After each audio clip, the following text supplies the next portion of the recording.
In many quarters, there is a desperate need in America today, in America this week,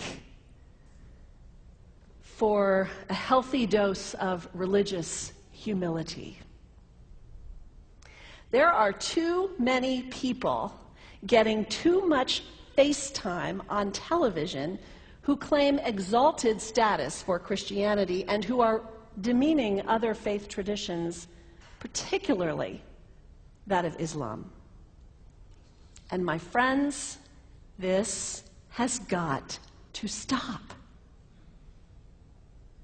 The trigger for this latest wave of intolerance is media coverage, many of you have seen it, about a plan to build a Muslim community center 2 blocks from Ground Zero. The center will have a mosque, an auditorium, and a pool. It is modeled after YMCAs and Jewish community centers all across the country. For all I know, it's got locker rooms and childcare.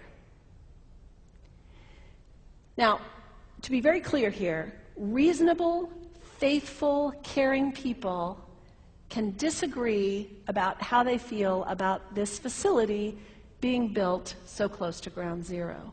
But that does not justify the wave of fear and suspicion that has washed over this country over the last 10 days.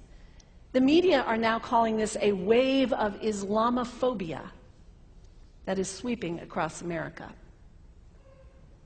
I saw a story this week on CNN about a minister in Gainesville, Florida, who has declared September 11th of this year Burn the Quran Day.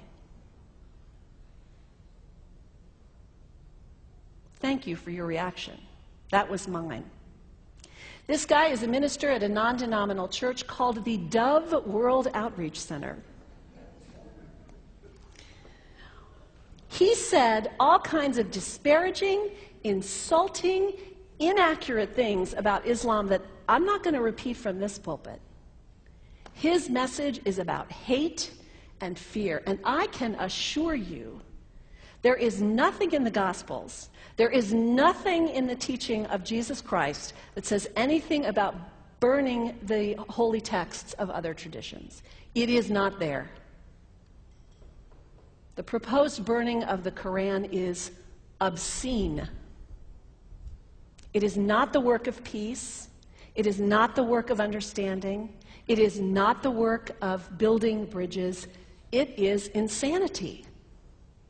Now, the good news is there are a lot of groups, a lot of churches, even the National Association of Evangelicals, who are condemning this action and urging the church to cancel their event.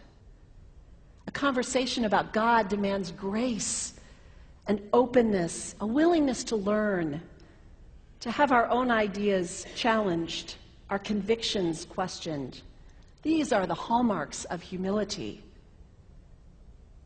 When I was in seminary, I read from someone whose name is lost to me now, when you speak of God, your voice should shake a little. You know, Jesus had no time for religious know-it-alls. He saved some of his harshest criticism for church leaders, for the Pharisees, the religious leaders who were so certain about who was out and who was in, who was holy and unholy, clean and unclean. Jesus was forever taking all this religious certainty and turning it on its head. And we can only imagine what Jesus would have said about Pastor Terry Jones and his Burn the Quran campaign. I think he would say, this has got to stop. Followers of Islam believe that the Quran is a collection of revelations received by the Prophet Muhammad from God about 1400 years ago. They believe that Muhammad was the last of a series of prophets and teachers and messengers that included Adam, Moses, Jesus, Abraham, all names revered by us as well. The word Islam means peaceful surrender to the will of God. The Quran was written at a time when the Muslim people were being driven from their homes, persecuted, and killed. The Old Testament was written at a time when Jewish people were being driven from their homes, persecuted, and killed. And religious scholars will tell you that most holy scriptures have stories of war and violence in them. Throughout history, most faiths have used these texts to justify violence. And if there's anyone in this room at this moment who's thinking that I've got it wrong, after church today, pull out your Bible and look up Psalm 137.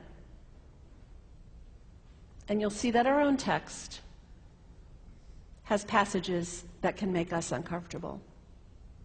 But also, like the Bible, the predominant message of the Quran is of peace and care and loving God, justice, care for the neighbor, care for the stranger. In the Bible, we have thou shalt not kill. In the Quran, we have whoever kills another, surely he is killing all of humanity. And whoever saves the life of another, surely he saves the lives of all humanity. These are words of peace, words of faith, words that could save the world if we would take them to heart. The second thing you can do, the next time someone sends you one of those emails demonizing Islam, delete it. Don't forward it. Don't participate in the stereotyping. Don't give in to your fear. It's okay to be a little afraid. We all have those emotions. Just don't give in to it.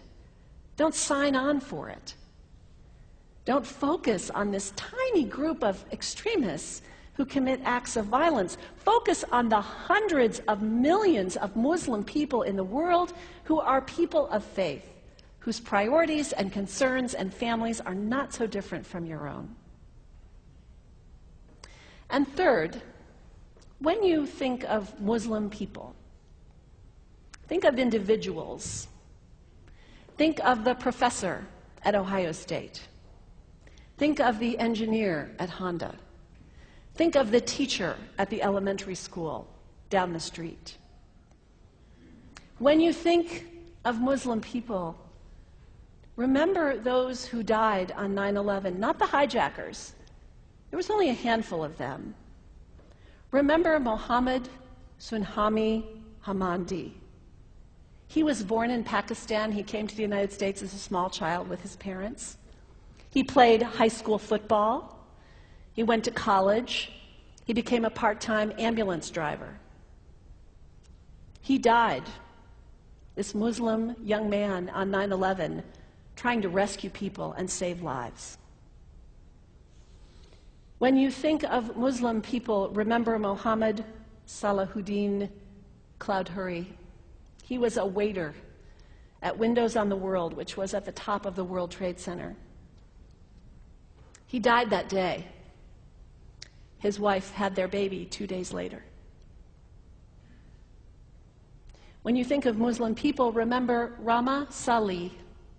She was a woman, 28 years old. Her neighbors described her as fun and outgoing and generous. And she died on American Airlines Flight 11, 7 months pregnant with her first child. Remember the founder of the Islamic Circle of North America, who worked in the World Trade Center and also died on September 11th.